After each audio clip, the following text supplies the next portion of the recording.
So hello everybody, after you have already seen the RS e-tron GT video on our channel, it's now time to also test more or less the smaller version, the e-tron GT as the Quattro version.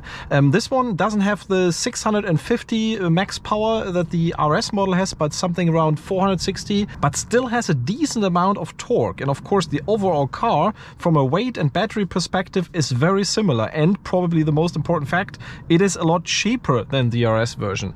Specifically, once you are not taking more or less all the high quality interior trim stuff and all some other options that you don't have to choose once you're taking the regular e-tron GT. And of course, it's time now to find out how fast it really goes on the Autobahn, if this is maybe even fast enough. So we will first of all try out 0 to 100 on the country road, and later also see, using that race box, how fast the car goes from 100 to 200.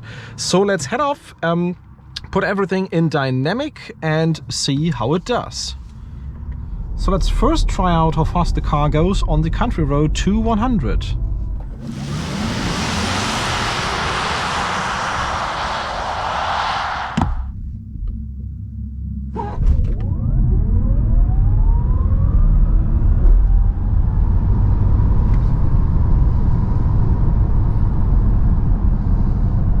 4.1 seconds, even a bit uphill, which means 4.0, 4.1 is very realistic even with those winter tires that we currently got on. So let's now see how fast the car goes 100 to 200.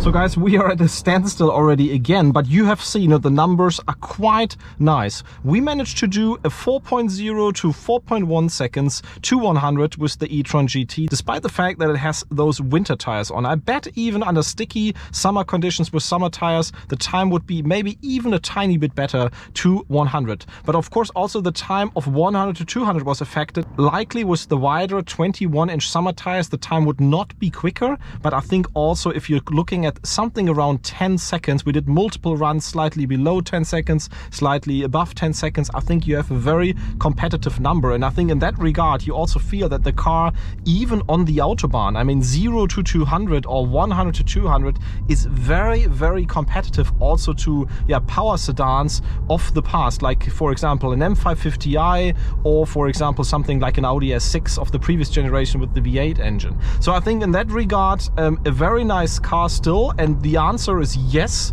this car is also a sporty and powerful and very performant car. But of course also in another video we want to find out if it's worth to spend the extra money on the RS model and really compare them in those times neck to neck.